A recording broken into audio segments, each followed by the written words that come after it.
the Mercury Theater on the Air.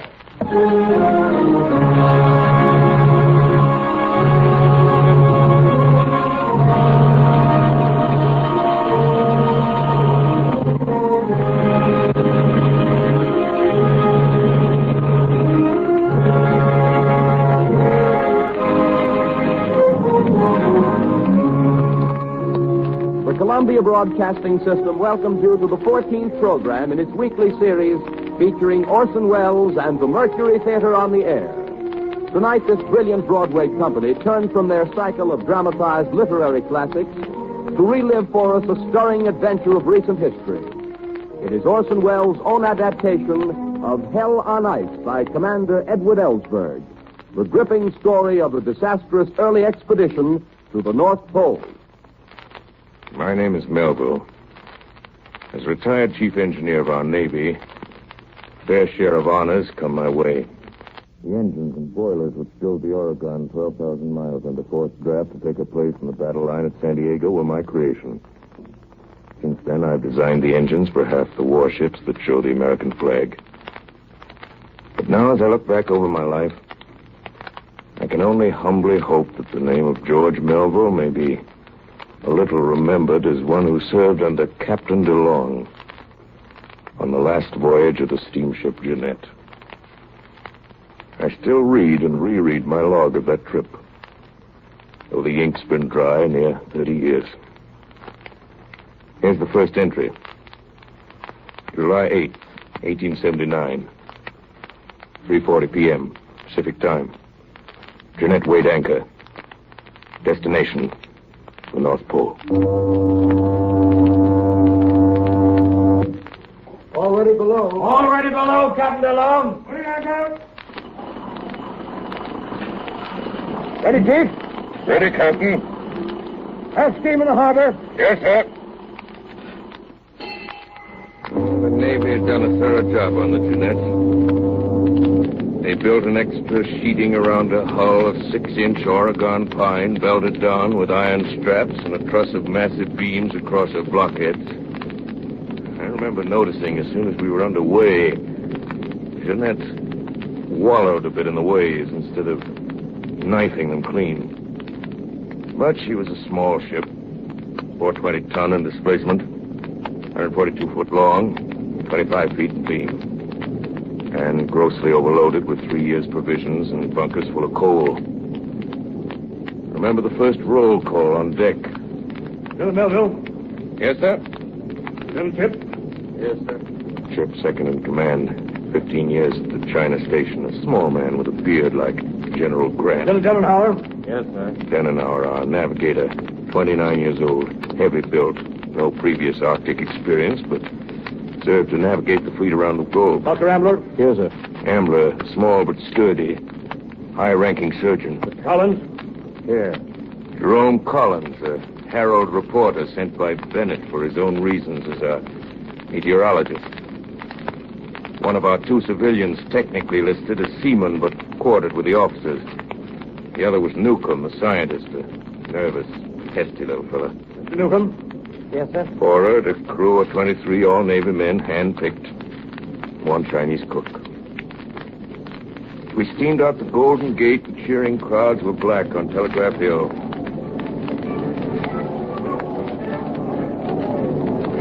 Mr. Melville, the captain wants to see you on the bridge today. All right. I'll never forget seeing him on the bridge together. George Washington DeLong. A scholarly appearing man with glasses. Commander of naval vessels for 20 years on the 7 seas. And by his side, with her pretty head flung back, Emma DeLong. Chief, I want you to meet Mrs. DeLong before she deserts her husband. How do you do? Glad to meet you, ma'am. Mr. Melville, tell me, what do you think of a husband who'd rather go off to the North Pole than stay home with his wife? Being a bachelor, don't know what I can say, Mrs. DeLong. Now, Emma, the chief will think you really don't want me to go. And now, George, something I have for you. No, stay here, Mr. Melville. I want you to be a witness. The silk flag. Mm-hmm. I want you to unfurl it at the... Yes. At the point farthest north. The point farthest north. The North Star, George. I'll watch it, and we'll be looking at the same thing. Things equal to the same thing. Remember your geometry, Captain? I'll remember. Well? Chief, take care of him. And good luck. You sure will. I'll ride over to the yacht with you.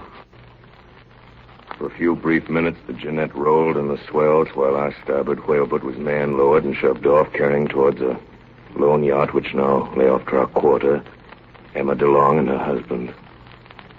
A brief embrace, and DeLong, balancing himself on the thwarts, handed his wife up over the low side of the yacht. Another moment, and seated in the stern sheets of the whaleboat, DeLong was once more simply the sailor. Sharply, his commands traveled across the waves, and our whaleboat came back to us, rounded to under the davits, and was hoisted aboard, and then we got underway.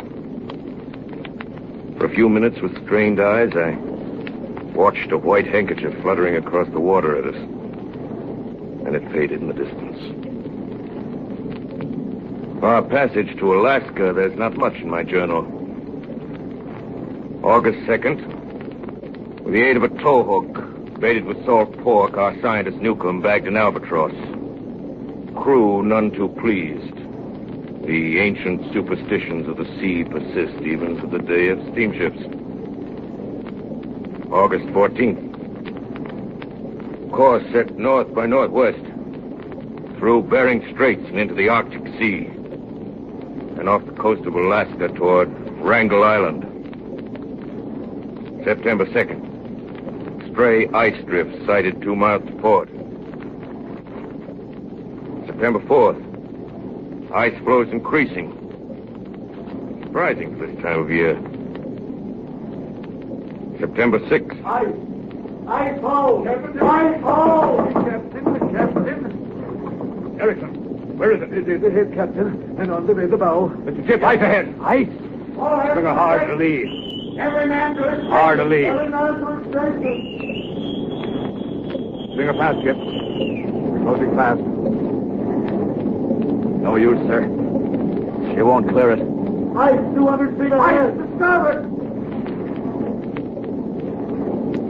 We're going to strike, Captain. Try the engine. There, Chief. Yes, sir. We'll try the engine. Ready, Chief? Yes, sir. Full steam astern.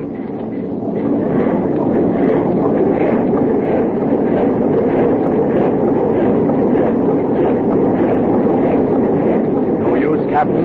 He's on us.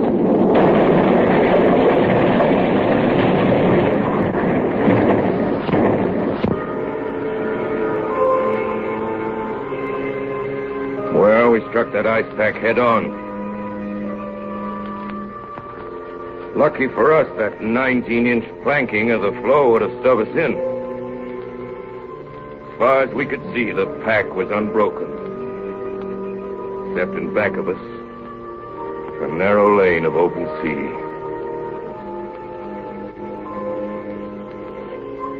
Supper that night was a somber meal. Here was ice only 240 miles north of Siberia, latitude 71 degrees, 30 minutes, where it had no business to be at this time of the year. Finally, the captain, chewing earnestly away on his mutton, broke a silence that was almost as solid as the ice pack. Well, Mr. Chip, do you think by morning we'll find a lead through this ice to Wrangel Island? No, Captain. We won't. You seem pretty certain, Mr. Chip. And what's more, while God's given you a chance, I'd back the Jeanette into that little hole astern and head out of this ice pack to open water before the bottom drops out of the thermometer and we're frozen in. What do the rest of you think? Got an hour? What do you think? You're a navigator. I think that Chinese cook's coffee is even worse than usual, sir. All water and no coffee beans. What do you say, Chief? Maybe our Sam's saving coffee, in case the ice pack holds. Collins here seems to be able to drink his. What I drink is my own affair. Oh, don't take it so hard, Collins. Yeah, Sam. Doctor? Sam, you call this coffee? It tastes like the Arctic Ocean. All same water make coffee? Scoop up in pails? I thought so. Doctor, how about that? Saltwater coffee. You can't use salt water, Sam. You've got to distill it. Or we'll all be done with the scurvy before we're off this ice. We're not on it yet, Doc. A heavy gale would break up this pack. And break the Jeanette along with it. Well, what better can we do, Mr. Chip? We can back out this lane and then head east. A whaler will stay in open water further north than this on the Alaska side. No use, pilot. We're not whaling and we'll not go east. We're heading for Wrangel Island. It's our only chance to make the pull. More coffee, anybody? Next morning, it was too late. During the night, the temperature fell to 23 below. Young ice forming over the open patches of water cemented together the old pack with the Jeanette stranded in the middle. At noon, we were ordered to the captain's quarters. Gentlemen, it looks bad. Tied up in the ice before summer's over. We've got to break loose. Chief, how long will it take to get steam up? A half hour, sir. Break the fires and hurry it up. 10 an hour? Yes, sir. Take soundings of the ice. Get the direction of its drift. Yes, sir. Chip, pick your men from the crew and prepare to dynamite the ice around the rudder. We'll try it, sir. The next 3 hours, we nearly tore the engines off their bed plates and the smoking thrust block off its foundation while the Jeanette rammed, squeezed, backed, and butted her way through the ice. Go ahead.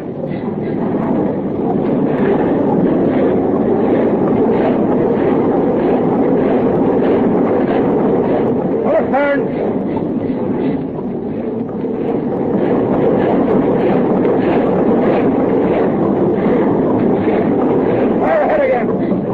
Full steam!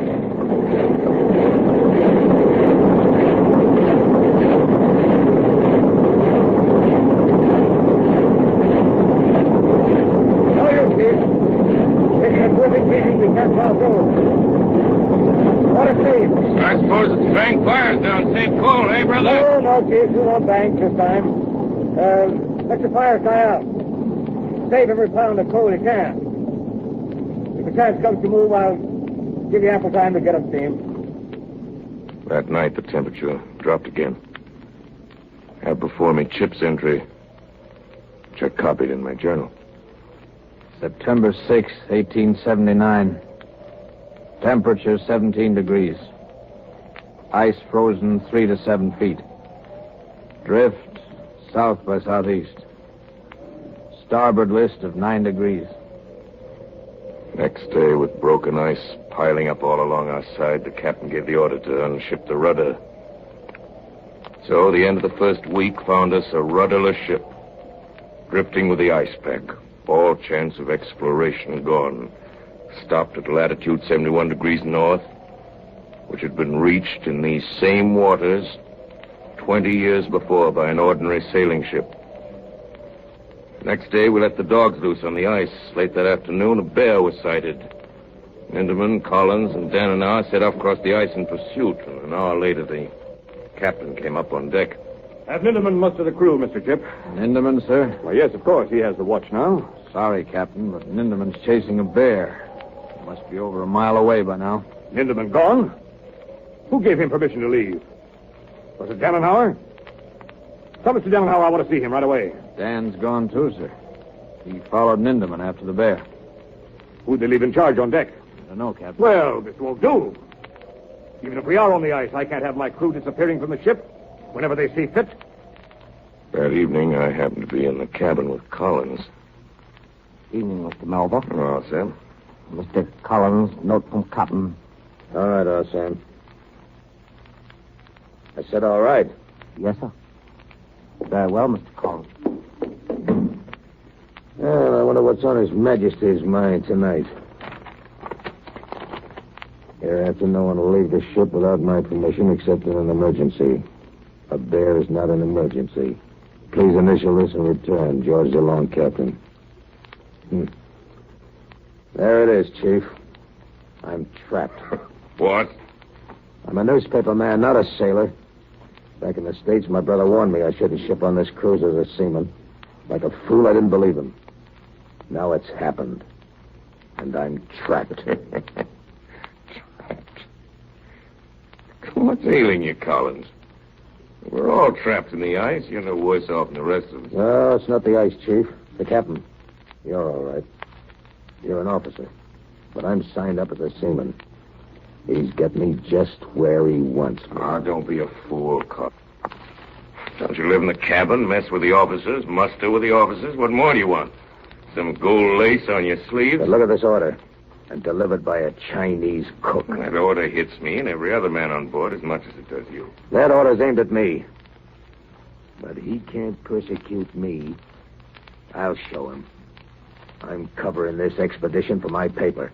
And when we get home, I'll have plenty to tell about the way Captain DeLong ran this expedition. The truth was that after 2 months in the cabin of the Jeanette, we were beginning to get tired of each other's company. This same day, the captain wrote in his log. Same faces at every meal. The same irritations pricking our nerves. The same routine day after day. No shore leave. No ports to visit. Nothing but endless ice. And no hope of change until next summer, unless a gale breaks up the pack.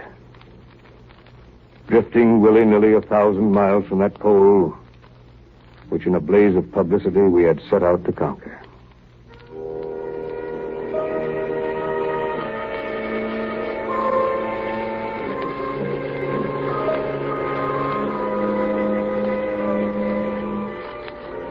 September passed, and the gales we had hoped for failed to materialize. October came and went. Break in the ice! Break in the ice! Oh, Mr. Chip, where's the captain? Oh, Captain! Captain DeLong! Yes, what is it? Look, Collins. It's a crack in the ice. Look, you can see it from here. My instruments. Look, Captain, it's spreading. Yes. Getting wider. Chip, take some of the men and help Collins salvage his instruments. Quick, before it's too late. Quick! Down there! 400 feet! Hurry! By the time we went to bed, it opened up leads of water all around us that looked like veins of ink in that vast white field. Didn't get much sleep. Hardly had the mid-watch ended when through an open canal scarcely 100 yards away, huge ice cliffs as high as 3-story buildings were bearing down on our ship. Get into abandoned ship! Yes. Turn to with all hands to unload the dinghy. Yes. Provision. Send a hand, Pete. Yes, sir. Collins, fetch your instruments. Yes. Dan, my log in the record. Yes, sir. Nearer crept that mass of shrieking ice. Our starboard deck arched up like a cat's back under the strain. Pitch and oakum were squeezed like syrup out of the Jeanette seams. 100 feet away, Captain. 75! 65!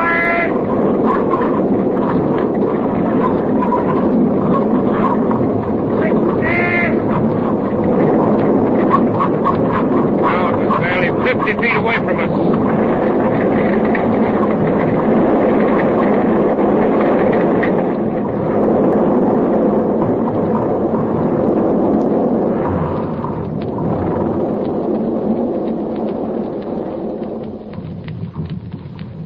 But the blow never came.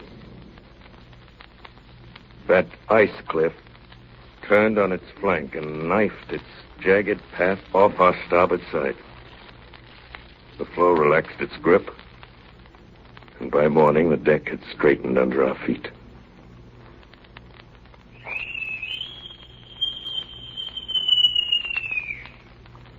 All right, everybody. Breakfast ready.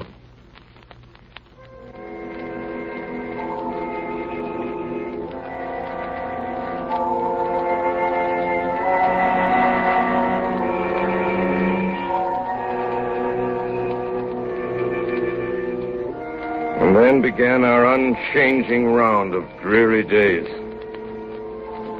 Day and night were now the same. The perpetual dusk of Arctic winter. No hope of escape until next summer's thaw. He turned back the captain's log. He could write in a few words. The rest of us felt and couldn't say. December 1st. On board the Jeanette. By now, we've told all our stories, read all our books, played all our games. We awake to the same faces, the same dogs, the same ice. We take the same exercise, make the same calculations of the drift, eat the same food, and return each night to the same beds, with the conviction that tomorrow will be the same as today. In my own diary, I find a different entry, December 24th, our first Christmas Eve on the ice. We gathered in the wardroom, a glum group, if ever there was one. Chip with a bad cold, Denenow with a black patch over his eye, the ice glare had infected Surgeon Ambler, tired out from nursing sick officers and crew. Newcomb, more silent than ever, and the captain and myself. Only Collins' chair was empty as usual. He'd eaten and left us as soon as he could. Half hour passed, mostly in silence. Hey, what kind of a Christmas celebration do you call this? I never saw so many grouches at one table in my life. How about some mistletoe over the rigging? I might catch an Arctic mermaid like Ninky caught this albatross. Newcomb's my name. So it is. Excuse me. Nink'd have her all stuffed before any of the rest of us could get to her. Lay off, will you, Denenow? I don't think that's funny. Can't you take a little fun, Newcomb, even on Christmas? As your doctor, I prescribe a broad smile. Say 3 times a day before meals. I'll smile when there's anything to smile about, Doctor. Well, what about this? Holy mackerel, Irish whiskey. Hand it over, Chief. Where's the captain? Thanks, Chief. And Dr. Ambler. Thanks. Yeah. Here, I'll pour my own. Careful, Denenow. You've only got one good eye. I can always see well enough for this. Hey, that's enough, Dan. We're going to save some for the crew, you know. Well, Newcomb, how about you? What's it like? Is it good whiskey? Give Ninky a written guarantee, Chief. Newcomb's my name. I'd give you another if I'd have been your old man. Don't waste any of that stuff on him, Chief. Take your whiskey and go to the devil. Well, that's a nice Christmas thought. Yeah. Well, let's forget him. Can't help it, I guess. Say, how about a toast? If anyone proposes James Gordon Bennett, I'll follow Ninky. Chip's got one. I can see it fizzing. Yes, I have. I propose a toast to Emma DeLong. Thank you, Chip. I couldn't say it, but I was thinking that, too. Emma DeLong. Emma DeLong. Well, now, gentlemen, I have a toast. To the Jeanette. And next summer, her safe passage to the pole. The Jeanette and that. Jeanette. January 5th, temperature 57 below zero. Drift still to the southeast. Sun appeared for the first time since November. Today, Doc Ambler had to operate on Denenow's eye. He has to sit in the cabin without a crack of light. We take turns talking to him. Speak of next summer. The breakup of the ice. He likes to talk about that. February 1st. More trouble. Repairing rusty floor plates in the boiler room, I noticed Erickson, bosun of the crew, and one of our best workers, was laying down on the job. He stopped working every time I turned my back. Decided he was sick and sent for Dr. Ambler to look him over. Chief, I am not sick. He is watched. Who's watching you, Nels? What are you talking about? There is mutiny on the ship. Mutiny? There is mutiny on the ship. Oh, now, look here, Erickson. Take it easy. Tell me more about it. There is mutiny, sir. On the ship, sir. Mutiny? And the crew? Say, where'd you get this, Erickson? Yeah, Chief. I tell you, it is like I say. I was asked to join. They no say yeah, they no say no. So he is watched. They got guns. They kill me for it if I tell. Erickson. Yeah? Speak fast and answer my questions. Who's their leader? They no can tell. They kill me. Oh, nonsense. Yeah, Chief. They say they kill me. Erickson. What do you mean by they? Hey, please, they no can tell. They kill me. I'm your officer. Do you know what disobedience means? Now, come on. What's behind this? It is... Nobody hear us. Nobody. It is our Sam. Ah, Sam. Oh, Sam, Chinese cook. Oh, my Nels. Oh, Chief, it's been like I said. It's mutiny. Nels. Yeah?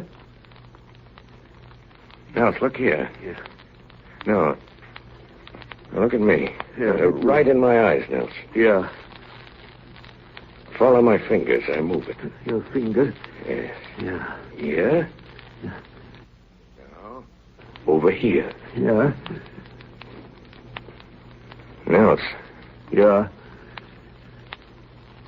Nels, we're going to see Dr. Ambler. Oh, no, but then they kill me, sure. I won't let them, Nels. I'll take care of you. Yeah, but I tell you... Yes. I know.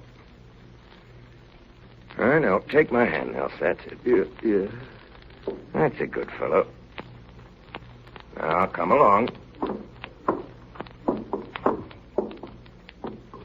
January 6th. 4 months on the ice. Part of the crew sick. A blinded officer. Now a seaman gone mad. What will this ice do to us before this winter's over?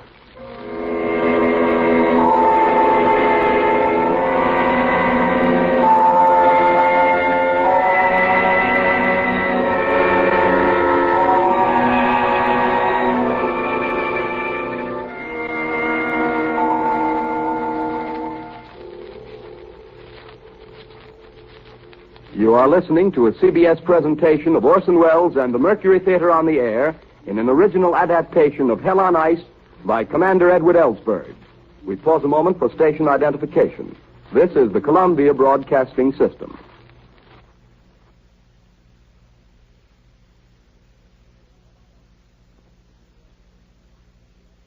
Hell on Ice.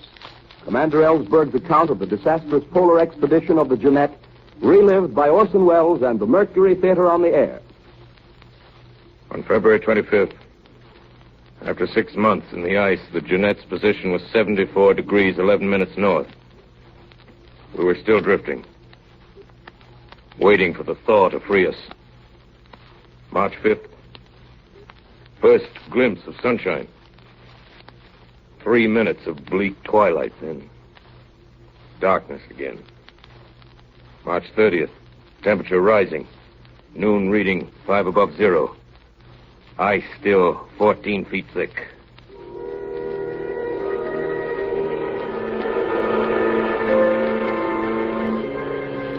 So June ended. July came with a fog and chilling mist. Our hopes for what the summer sun would do are beginning to fade. Temperature rises, then drops again. We find rifts in the ice at sundown and see them knit again overnight. The day grows shorter and with them men's tempers. Half the men aren't speaking to the other half. Collins quarreled with Ambler over the slamming of a door. Mr. Chip just asked Newcomb about an ice measurement he'd taken, and the little scientist wouldn't answer. Since the query was in the line of duty, Chip reported the incident to the captain. Newcomb, I have Mr. Chip's report that you failed to give him an observation. Well? It's in Chip's province to receive that information and enter it in the ship's records. I was going to write it on a piece of paper and hand it to him. Come, Newcomb, let's forget such childish play, and we'll all get along better. Don't I do my duty, sir? Yes. And I'll take good care you continue to. Very well, sir. If I do my duty, I must respectfully continue the privilege of being silent as long as I please. May I go, sir? Yes.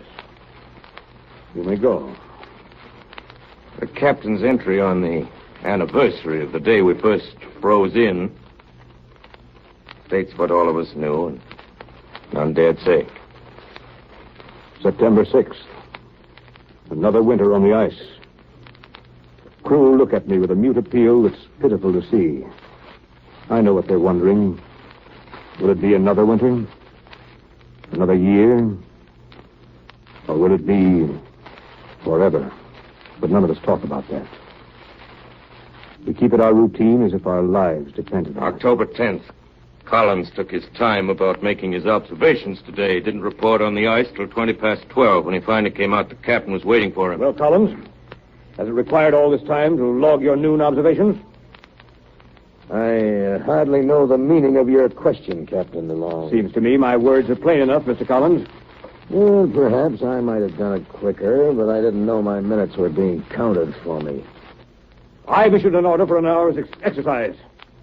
I've noted for several days you've been cutting down that time. Today I'm satisfied you're doing it deliberately. Very well, if you're satisfied, Captain, I've nothing more to say. But you're doing me a great injustice. Mr. Collins, that's an impertinent comment. I don't like your manner and bearing in talking with me. Well, I don't like the manner you speak to me either. I'm your commanding officer. I'm merely informing you of a breach of discipline. And when you say that, I say it isn't true. I'm making allowances for your ignorance of naval regulations, but I advise you not to repeat that contradiction. When you charge me with violating an order, I deny it, and I'll repeat that as much as I please. Enough, Mr. Collins. When we get back to the United States, I'll have you court-martialed. Meanwhile, turn in your instruments and perform no further duties on the ship. You're under arrest.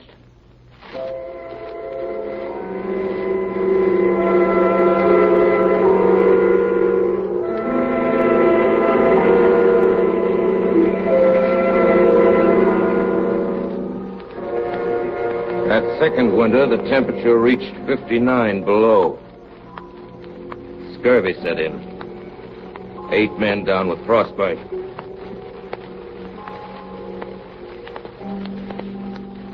Spring finally rounded the calendar.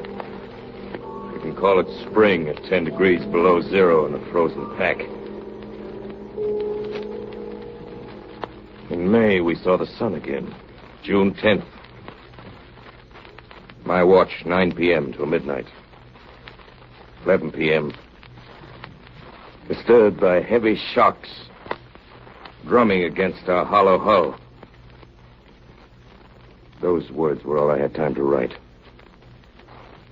I remember the captain rushed up on deck. This season, even at midnight, the sun's above the horizon. We could see about 80 yards ahead. A lead had opened in the pack, some 10 feet wide, with cracks zigzagging across the surface of the ice, moving towards us. Then the floe split wide apart beneath us. The Jeanette lurched wildly to port and suddenly slipped off the ice into open water. We were thrown across the deck. The ship rolled like a drunken man. Shaking in terror, we waited for the next move. 6 bells, the pack started to press down that open canal. Slowly, it closed in on us. Mostly flat blows this time, but thick and jagged. And behind us, the push of endless miles of surging ice. On came the pack. No turning off this time. The ice reached our sides, started to squeeze. We're thinking, Captain. Ice is coming through the side. What's that? Ice in the hold? Lie down, Chip. Leach, you're an experienced seaman. Make your report to me as if you were one. Seams are opening below, sir. The sides will give way. It's only a question of minutes. Very well. Come with me, Chief. We started for the hatchway. At that instant, the ice got its teeth in her hull and snapped at the splinters.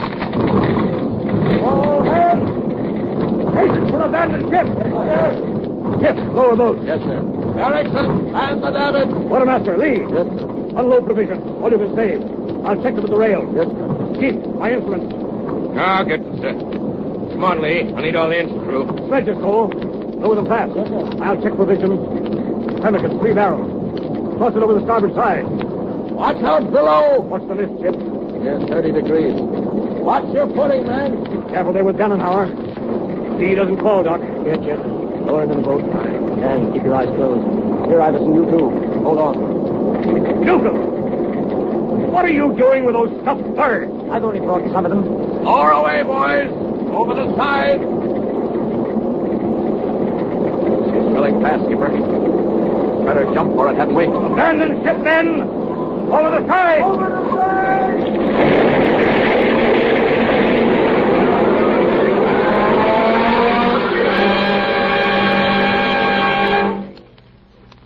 The last to jump was the captain. Scattered over the ice like flies, we watched the doomed Jeanette. She lay far over on her beam's end. The smokestack broke off at its base. The crumbled deck bulged upwards. She slowly rose upright over the pack. The black hull began to slide down through the crack. Her yards banging down on the ice, stripped from the masts. Finally, the top foremost plunged through the ice, and the Jeanette, silent now, slipped down to her Arctic grave. The situation was now desperate. Truly desperate. 33 men cast away on drifting ice floes. Our fate totally unknown to the world we'd left 2 years ago, beyond possible reach of relief. 500 miles away lay the Lena Delta. June 17th, 6 p.m. We made our start, course due south. First day's journey was a nightmare. Men and officers harnessed together, tugging at their mountainous burdens. Dogs unable to drag a single sledge. Ambler far ahead, planting black flags to mark our course. Sledges sinking in weak ice. Men wading through slush up to their knees. Gannenhauer, blind but pulling on a rope, fell in open water. Pulled him out before he went under the ice. Lee and Erickson collapsed in their harness. One sledge, used for dragging the sick. Chip, all in, tried to fling himself from the hospital sledge to save us weight, but we strapped him in. Chip cried like a baby at adding to our burden. Unloaded and ferried over open water. Dogs drowned as cutter overturned. Only saved Snoozer, my favorite. By morning, reached our 2-mile flag. Tried to get some sleep. On again at evening when the ice firmer. June 23rd. At dawn, the first sledge reached Ambler's 12-mile flag. The men stumbled into camp and lay exhausted on the ice, temperature 34 below. The captain called me into his tent. Well, Chief, what do you think? Hardly enough food to last 60 days, Captain. We've only made 12 miles in 7 days. See, now that leaves... Don't say it. There's something else I think you ought to know. With Dan and Chip knocked out, you're the only officer left I can confide in outside of Ambler. He's got his hands full with the sick. That doesn't sound like good news. Well, shoot, brother. In 6 days, we've made 12 miles south. Right? Just about, sir. Well, we're 20 miles further north tonight than the day we started. What? Wait, Captain. Let me get this straight, you see. We're north of where the Jeanette sank? 20 miles. The northwest drift's got us in tow. You sure? You saw me shooting the sun, 2 meridian, altitude, and a couple of Sumner lines, and they all checked. Yeah. I'm sorry I had to spill it, but some officer must know where we are. In case something happens to me. Sure, Captain. Sure, I kind of clipped my breath, but I'm all right now. Don't tell anyone else. The men found out I couldn't get them to lay a hand on another sled. Yeah. They just sit here and wait to die. Got a plan, Captain. What is it? Yeah. Look at this map. Back here's where the Jeanette sank. And here's where we are today. That's right. 77 degrees, 43 minutes north. We're walking against the drift, and the pack's moving faster than we are. I'm changing our course from south to southwest. That way, we've got a chance of reaching the edge. One chance in 100. The one we've got to take. How about rations? They'll never hold out. We'll have to stretch them. Now, how thin can you cut them? You're working the men, and that's for you to decide. Well, Skipper, cut a third off. That'll last 90 days instead of 60. I'm willing to try. I knew I could count on you, Chief. I always can. And now, Chief, you're to be my witness at a little ceremony, remember? A flag. Mrs. DeLong's flag. Yeah, that's so. The point farthest north. We'll hope this is it. Hold the other end, Chief. We'll unfurl it for Emma. I think she knew, Chief. Sure, Captain. The North Star. She's right over ahead. Things equal to the same thing. She'll be glad.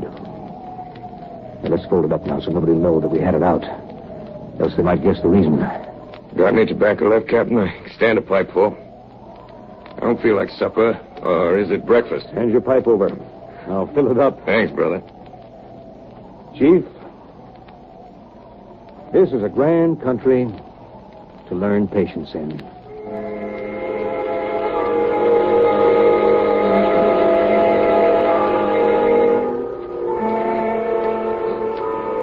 For 91 days, we struggled on over the ice, going southwest, now towards the Lena Delta. Through fog, day after day, ferrying across leads, pulling through slush, our clothes constantly soaked in ice water. The most we covered in one day was 6 miles, some days not more than 2. The men growing weaker every day from frostbite and scurvy. On September 9th, 91 days after the sinking of the Jeanette, we reached the edge of the ice in the open sea. Crawled into camp, and then DeLong mustered his crew, called the roll for the last time. That night he held divine service. Even the sick joined in. Only Collins stayed in his tent. Thank God for thy mercies. We pray thee for deliverance to our homes and to thy continued service. Amen. Eternal Father, strong to save, whose arm has bound the restless wave, who bids the mighty ocean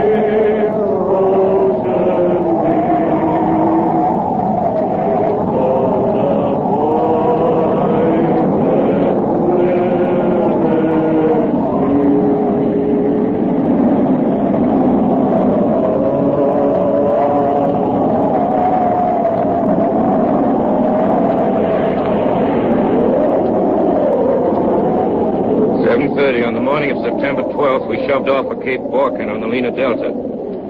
According to our charts, 96 miles of open sea. The first boat, Captain DeLong commanding, Surgeon Ambler, Collins, 11 seamen. The second cutter, manned by Lieutenant Chip, with 7 seamen. Third, under my command, was Dananor, Newcomb, and 8 seamen. Strong east wind was blowing, and whitecaps were running everywhere. We took in reefs to stay near the other 2 boats. DeLong signaled, and we tried to douse sail, but the racing seas combed over our stern. Melville, hey you! I can't hold back, Captain. Neither run nor smoke. She'll smoke, Captain. I can't hold her back. Sail away, then.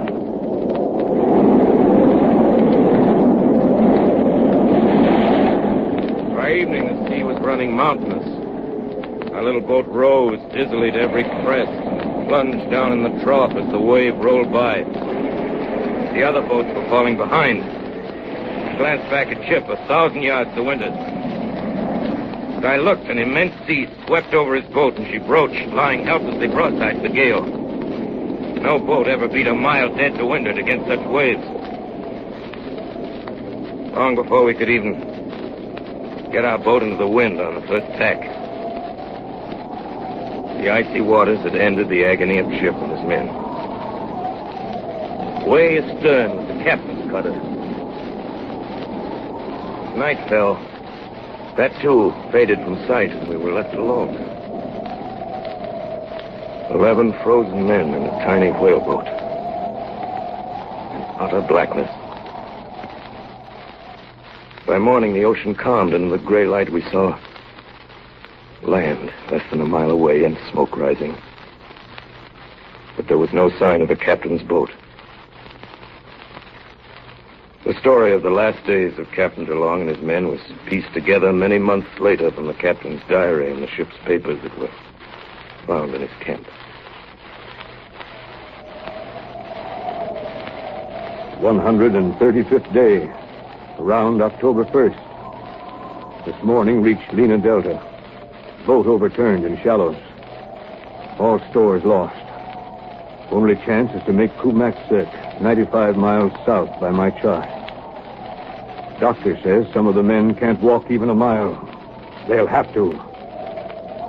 Tonight ate the last of the pemmican. 136th day.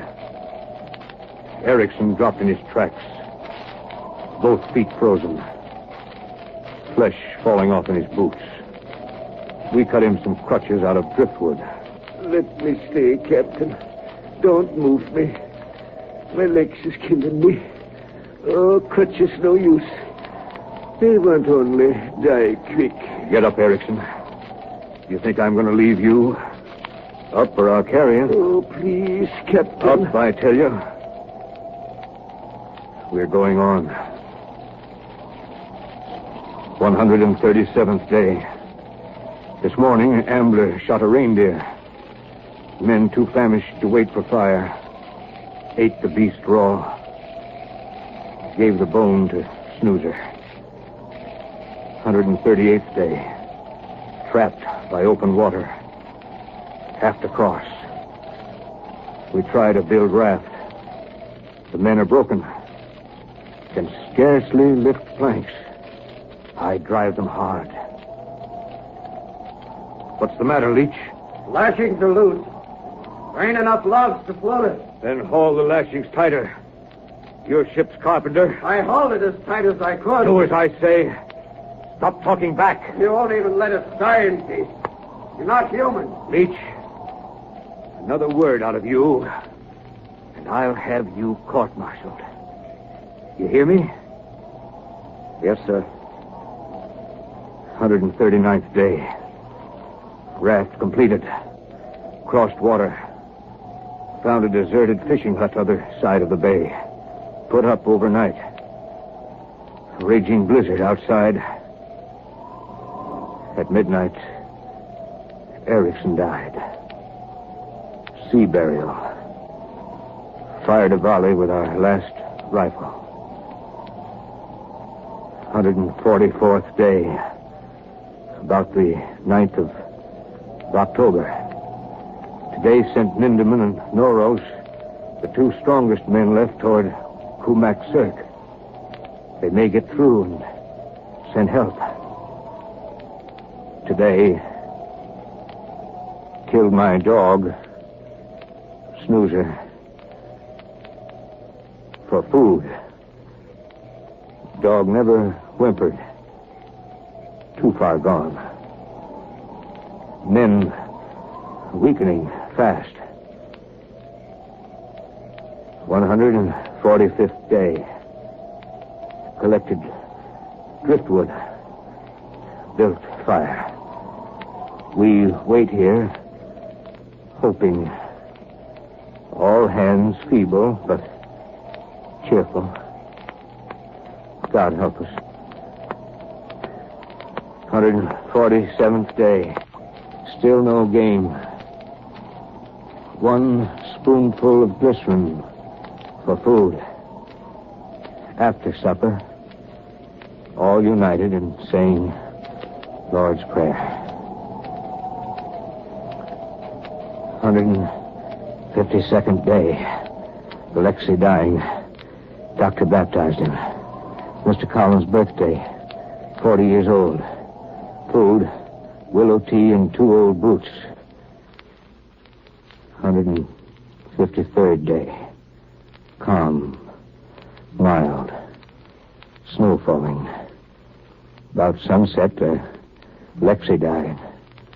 Covered him with ensign and laid him on a crib. Lee dying. Our Sam dying. Doctor rubs their hands to keep them warm. 156th day. Found Leach dead in the morning. Still sitting up between the doctor and myself. Iverson laughs. Laughs. His mind is gone.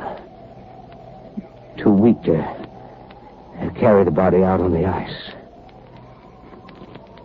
157th day.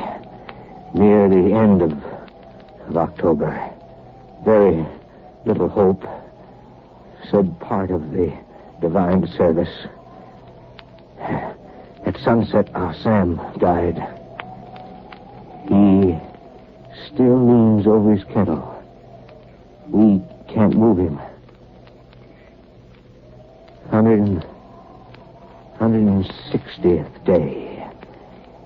Dressler died during the night. Ambler, now weakening.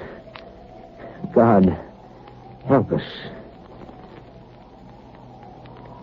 164th day.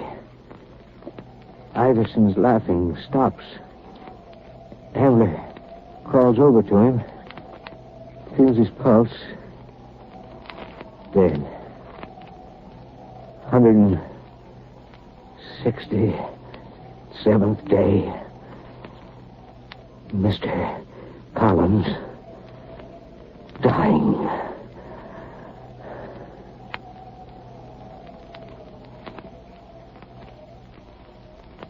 Mr. Collins dying. The captain's last entry in that fateful book. No word of himself. His frozen fingers scrawled their last words. Mr. Collins dying. Months of searching finally brought us to that gale-swept hill. There I made out, stiff and stark above the snow, an upraised arm. The arm belonged to Captain DeLong, half buried in the snow. I figured he'd tossed his journal to safety on higher ground, and his stiffening arm had frozen in that gesture. I was right. The journal was just above, and his face was calm as if his work was done.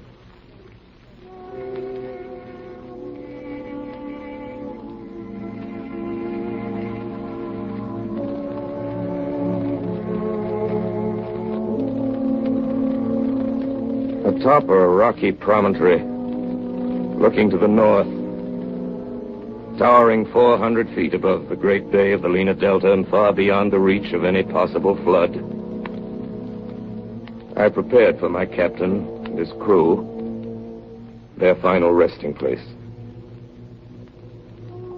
Above that rocky cairn, I raised a massive cross, 25 feet high, hewn from a driftwood spar salvaged from the bay below. And on the spreading arms of that cross, I cut the names of those who were to rest beneath it. Then when all was ready on April 6th, 1882, on that gale-swept mountain over the Lena, we buried them. We lifted the thin bodies from the sledges. Tenderly laid them out on a bed of snow inside the tomb. Captain DeLong at one end, the others in order of rank. Surgeon Ambler, Mr. Collins, Lee, Cack, Gortz, Boyd, Iverson, Dressler, and last at the other end, our Sam. And then, sorrowfully sealing up the cairn, we left them to their rest. Among the Siberian snows looking out over the Lena's great bay at that desolate cape below, which had witnessed their last agony, and northward across that polar sea which he had valiantly given his life to conquer, DeLong and his men of the Jeannette lay at last beneath a huge cross on the rocky cairn, with the fierce Arctic glares they had so often bravely faced, and the winds mournfully wailing their eternal dirge.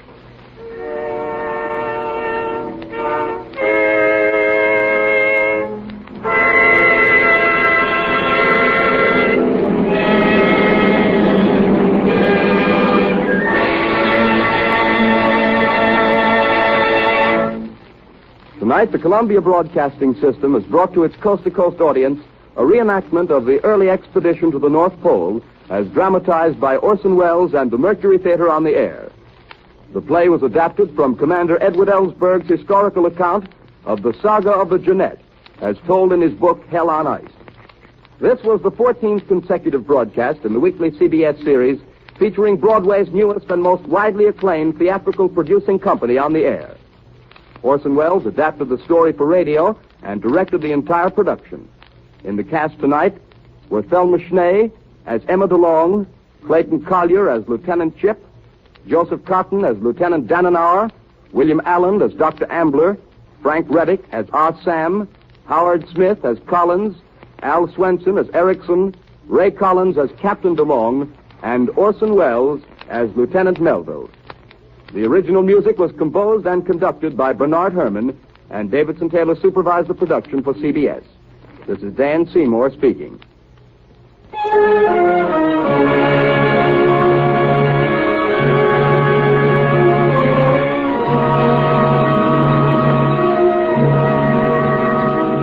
Next week at this same hour, 8 to 9 p.m. Eastern Standard Time, we invite you to listen to the 15th of the weekly performances by Orson Welles and the Mercury Theater on the Air. This is the Columbia Broadcasting System.